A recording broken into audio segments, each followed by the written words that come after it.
Hi students, இந்த வீடியோவில் நாம் சமைச்சு 10th standard Tamil public exam 2025க்கான 2 days ஸ்டடி பிளான் தான் பார்க்க போகிறோம். ஸோ அந்த ஸ்டடி பிளான்லாம் என்னங்கிறத நாம் பார்க்கலாம். ஸோ டே 1 அதாவது March 26, 2025. ஸோ உங்களுக்கு நான் ஒரு டேயை 4 பார்ட்ஸாக ஸ்ப்ளிட் பண்ணியிருக்கேன். ஸோ அந்த செஷன் 1, 2, 3, 4ன்னு 4 செஷன்ஸ், அதோட டைமிங்கையும் நான் மென்ஷன் பண்ணியிருக்கேன். ஸோ அந்தந்த செஷனில் நான் என்னென்ன சொல்லியிருக்கேனோ நான் சொல்லியிருக்கிற இதே ஆர்டர்லேயே படிச்சுட்டு வந்தீங்கன்னா 2 daysல உங்களால் சூப்பராக ஃபுல் புக்கையும் கவர் பண்ண முடியும். எல்லாத்தையுமே நல்லபடியாக தரவாக பார்க்க முடியும். ஸோ அது என்னங்கிறத நம்ம பார்க்கலாம். அண்ட் மெயினாக நான் சொல்ல நினச்சது, உங்களுக்கு கட்டுரை எப்படி எழுதணும், காட்சியை கண்டு கவினுரை எழுதுக, அழகிட்டு வாய்ப்பாடு, இந்த மாதிரி எதில் டவுட் இருந்தாலும் எல்லா டாபிக்ஸ்க்கும் நம்ம சேனலில் ஆல்ரெடி வீடியோ அப்லோடட். அந்த பிளேலிஸ்ட் லிங்க்கை நான் ஃபர்ஸ்ட் கமெண்ட்டில் பின் பண்ணுறேன். ஸோ உங்களுக்கு எந்த டாப்பிக்கில் டவுட்டோ, எந்த கொஷின் உங்களுக்கு டவுட்டோ, எது எப்படி எழுதணும்னு நீங்கள் தெரிஞ்சுக்கணுமோ தாராளமாக அந்த வீடியோ பார்த்து தெரிஞ்சுக்கலாம். ஸோ நான் அதையும் இந்த இடத்துல மென்ஷன் பண்ணிக்கிறேன். அண்ட் ஒன் மோர் திங், நீங்கள் படிக்கிறப்பவே நல்லா படிச்சுருங்க. அப்புறம் ரிவைஸ் பண்ணிக்கலாங்கிற ஒரு அசால்ட்டு இல்லாமல் படிக்கிறப்பவே சின்சியராக படிச்சிட்டிங்கன்னா ரிவைஸ் பண்ண டைம் இருந்தால் ரிவைஸ் பண்ணலாம். அப்படி இல்லைனாலும் உங்களுக்கு தெரியும் நீங்கள் படித்தப்பவே நல்லா படிச்சிட்டிங்க. ஸோ அதனால் அந்த கான்ஃபிடென்ஸோடய உங்களால் நல்லா எக்ஸாம் எழுத முடியும். ஸோ இதையும் நீங்கள் மைண்டில் ஃபிக்ஸ் பண்ணிக்கோங்க. ஸோ ஸ்டடி பிளான் என்னென்னு பார்க்கலாம் ஸ்டூடெண்ட்ஸ். செஷன் 1 அதாவது மார்னிங் 7 o'clockலேருந்து படிக்க ஸ்டார்ட் பண்ணுங்கள். Morning 7 to 1. ஸோ நான் பிரேக் டைம் இடையில ஒரு 10 minutes 15 minutes பிரேக்லாம் நீங்கள் வேணால் எடுத்துக்கலாம். ஸோ நான் அது எதுவும் மென்ஷன் பண்ணலை.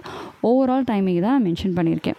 So session 1 morning 7 to afternoon 1 o'clock நீங்கள் செயலில் இருக்கக்கூடிய எல்லா மனப்பாட பகுதியும் படித்து எழுதி பாருங்கள். அண்ட் செயலில் இருக்கக்கூடிய எல்லா கொஷின் ஆன்சர்ஸ், குருவினா, சிறுவினா, நெடுவினா என்னென்ன இருக்கோ எல்லாமே படிச்சிடணும்.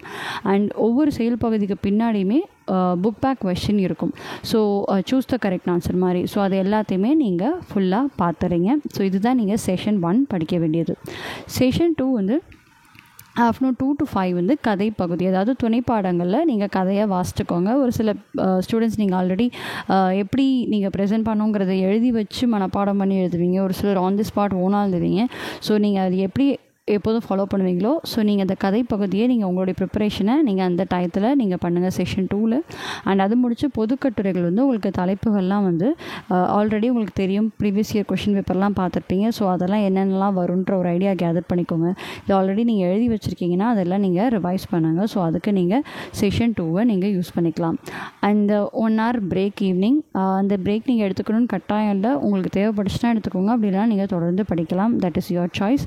ஸோ செஷன் 3 ஈவினிங் 6 to 9 நீங்கள் இலக்கணம் படிக்கிறீங்க. ஸோ இலக்கணம் கேள்வி பதில்கள், அதோட கான்செப்ட்ஸ் என்னென்ன இருக்கோ அது எல்லாத்தையுமே நீங்கள் படிச்சிடலாம். ஸோ இலக்கணத்தில் உங்களுக்கு 3 கொஷின் கொடுத்து 2 கேட்பாங்க. அதில் ஒரு கொஷின் கட்டாயம் அழகிட்டு வாய்ப்பாடு. அழகிட்டுதல் கொஷின் கண்டிப்பாக ஒரு 2 marks வந்துடும். ஸோ நீங்கள் அது என்னென்னு இது வரைக்கும் தெரியலனாலும் நீங்கள் அதை தெரிஞ்சுக்கலாம். கட்டாயம் அதை எழுதி நீங்கள் 2 marks வாங்கலாம். ஸோ ஜஸ்ட் ஒரு ½ an hour வீடியோ தான். நீங்கள் அதை பார்த்தீங்கன்னா you are ready for 2 marks. So அதை நான் பிளேலிஸ்ட்டை நான் கொடுத்துருக்கேன், முன்னாடியே சொன்னேன். ஸோ நீங்கள் அதை பார்த்து நீங்கள் தெரிஞ்சுக்கோங்க. அண்ட் இலக்கணம் இந்த செஷன் 3ல் நீங்கள் படித்து முடிச்சுறீங்க. அடுத்து செஷன் 4 அதாவது நைட் 10 to 11 or 10 to 12 நீங்கள் எத்தனை மணி வரைக்கும் படிப்பீங்களோ அது வரைக்கும் நீங்கள் திறன் அறிவோம் 4 இயலுக்கும் நீங்கள் படிக்கிறீங்க. ஸோ திறன் அறிவோமில் உங்களுக்கு மொழியை ஆள்வோம், மொழியோடு விளையாடு, செயல் திட்டம், நிற்க அதற்கு தக, கலைச்சொல் அறிவோம். அண்ட் அதில் என்னென்னலாம் இருக்கும் அப்படின்னா, நீங்கள் ஒரு பிக்சரை பார்த்து பேசேஜ் எழுதுறது, லெட்டர் ரைட்டிங்கான topics, model letter writing, translation passage, proverbs, பங்க்சுவேஷனுக்கான ப்ராக்டிஸ் கொஷின்ஸ், வொக்காபுலரி, அதாவது சிங்குலர் ப்ளூரல், வேறு என்னென்ன இருக்கோ அந்த மாதிரி எல்லா விஷயங்களும் அந்த திறனறிவும் பகுதியில் இருக்கும். ஸோ அதிலலாம் நீங்கள் ஈஸியாக மார்க்ஸ் ஸ்கோர் பண்ணலாம். ஸோ அது கொஞ்சம் டைம் ஸ்பெண்ட் பண்ணிங்கன்னா கண்டிப்பாகவே அதில் நல்ல மார்க்ஸ் ஸ்கோர் பண்ண முடியும். ஸோ இதுதான் நீங்கள் நைட் 10 to 11 or 10 to 12 படிக்க வேண்டியது. திறன் அறிவும் நான் சொன்ன இந்த தலைப்புகள்லாம் இருக்கக்கூடிய முதல் 4 இயல்களில் இருக்கக்கூடியது எல்லாத்தையும் பார்த்துறீங்க. Next day 2 March 27, 2025. ஸோ அதே மாதிரி 4 செஷன் தான் ஸ்ப்ளிட் பண்ணியிருக்கேன். செஷன் 1 நீங்கள் திறன் அறிவோமில் மீதி 5 இயல் இருக்கக்கூடிய திறன் அறிவோமாக நீங்கள் படிக்கிறீங்க. நான் முன்னாடியே சொன்ன மாதிரி இந்த தலைப்புகள்லாம் அந்த இது கீழே இருக்கும். இந்த content, comprehension, letter writing, translation, இது எல்லாமே இந்த திறன் அறிவோம் பகுதிக்குள்ளே வந்துடும். ஸோ பாக்கி இருக்கக்கூடிய 5 இயல்களுக்கும் இதை நீங்கள் கவர் பண்ணிடுறீங்க. அண்ட் அது முடிச்சுட்டு உங்களுக்கு கண்டிப்பாக டைம் இருக்கும். செஷன் 1லேயே நீங்கள் உரைநடை படிக்க ஸ்டார்ட் பண்ணிடுறீங்க. சிறுவினா, குருவினா, இடைவினா என்னென்ன இருக்கோ அதெல்லாம் நீங்கள் படிக்க ஸ்டார்ட் பண்ணுங்கள். ஸோ கண்டிப்பாக உங்களால் 1 o'clock முடிக்க முடியாது, பாக்கி கொஞ்சம் உரைநடை இருக்கும். ஸோ அதை வந்து நீங்கள் ஆஃப்டர்நூன் செஷன் 2ல் நீங்கள் படித்து கம்ப்ளீட் பண்ணிடுறீங்க. ஸோ உங்களுக்கு ஆஃப்டர்நூன் 2 to 5 நீங்கள் உங்களுடைய தமிழ் எக்ஸாமுக்கு ரெடி ஆயிடுவீங்க. ஸோ அப்போ ஈவினிங் செஷன் 3 என்ன பண்ணலாம் அப்படின்னா ரிவைஸ் பண்ண ஸ்டார்ட் பண்ணலாம். ஸோ இன்னும் நாங்கள் படித்து முடிக்கலன்னு நினைக்கக்கூடிய ஸ்டூடெண்ட்ஸ் செஷன் 3லையுமே நீங்கள் படித்து கம்ப்ளீட் பண்ண வேண்டியதெல்லாம் கம்ப்ளீட் பண்ணிட்டீங்கன்னா நீங்கள் செஷன் 4லேருந்து ரிவிஷனை ஸ்டார்ட் பண்ணிடலாம். ஸோ ஆஃப்டர்நூன் 2 to 5 அதாவது ஈவினிங் 5 கம்ப்ளீட் பண்ணிட்டீங்கன்னா 6 o'clockலேருந்து ரிவிஷன் ஸ்டார்ட் பண்ணிடுங்க. இல்லை நீங்கள் இன்னும் கம்ப்ளீட் பண்ணலன்னா 6 o'clock நீங்கள் வந்து பெண்டிங் இருக்கக்கூடிய போர்ஷன் 6 to 9 படிச்சிட்டிங்கன்னா நைட்டு 10 o'clockலேருந்து உங்களுடைய ரிவிஷனை ஸ்டார்ட் பண்ணிடலாம். ஸோ இதுதான் ஸ்டூடெண்ட்ஸ் உங்களுக்கான ஸ்டடி பிளான்.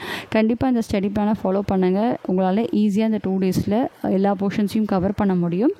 அண்ட் ஆல்சோ நான் முன்னாடியே சொன்ன மாதிரி உங்களுக்கு எதுவும் எந்த டாபிக் எப்படி எழுதணுன்ற ஒரு டவுட் இருக்குது அப்படின்னா நான் ஆல்ரெடி வீடியோஸ் நம்ம சேனலில் அப்லோடட் பிளேலிஸ்ட் லிங்க் ஃபஸ்ட் கமெண்ட்டில் பின் பண்ணியிருக்கேன். ஸோ அதில் உங்களுக்கு என்ன டாபிக்ஸ் டவுட்டோ நீங்கள் அதை பார்த்து தெரிஞ்சுக்கலாம். ஸோ வேறு எதுவும் டவுட்ஸ்னாலும் கமெண்ட் பண்ணுங்கள். ஸோ என்னால் முடிஞ்சதை நான் உங்களுக்கு கிளாரிஃபை பண்ணுறேன். அண்ட் எக்ஸாம் அன்றைக்கி மார்னிங் நீங்கள் என்ன பண்ணோம் அப்படின்னா குறிப்பாக மனப்பாட பகுதியை திரும்ப ஒரு தடவை ரிவைஸ் பண்ணி பார்க்குறது நல்லது. அண்ட் அது போக வேறு எதெல்லாம் உங்களுக்கு திரும்ப ஒரு தடவை ரிவைஸ் பண்ணிக்கிட்டால் நல்லாயிருக்கும்னு நீங்கள் நினைப்பீங்களோ அதெல்லாம் நீங்கள் பார்த்துக்கலாம். அண்ட் சம்டைம்ஸ் எதையாவது ஒன்று படிக்காமல் வச்சுருப்போம், அது எக்ஸாம் அன்றைக்கி மார்னிங் ஞாபகம் வரும். ஸோ அந்த மாதிரி திடீர்னு உங்களுக்கு பெண்டிங் போர்ஷன் ஏதாவது ஞாபகம் வந்துச்சுன்னா ஏர்லி மார்னிங் நீங்கள் அதை படிக்கிறதுக்கு நீங்கள் யூட்டிலைஸ் பண்ணிக்கலாம். ஸோ இதான் students. So 10th standard students உங்களுக்கு இதுதான் first public exam. And public எக்ஸாமில் first exam Tamil exam. So பயப்படாமல் நல்லா எழுதுங்க. கண்டிப்பாக உங்களுக்கு எல்லாருக்கும் எக்ஸாம் ஈஸியாக வரும். ஸோ தொடர்ந்து நம்ம சேனலை பாருங்கள். அடுத்து வரக்கூடிய எல்லா எக்ஸாம்ஸ்க்கும் பப்ளிக் எக்ஸாமுக்கான study plans and important tips and tricks எல்லா வீடியோஸும் வரப்போகுது. கண்டிப்பாக உங்களுக்கு யூஸ்ஃபுல்லாக இருக்கும். So all the very best students. ரிலாக்ஸாக படிங்க. கண்டிப்பாக எக்ஸாம் ஈஸியாக வரும். எல்லாம் நல்ல மார்க்ஸ் ஸ்கோர் பண்ணுவீங்க.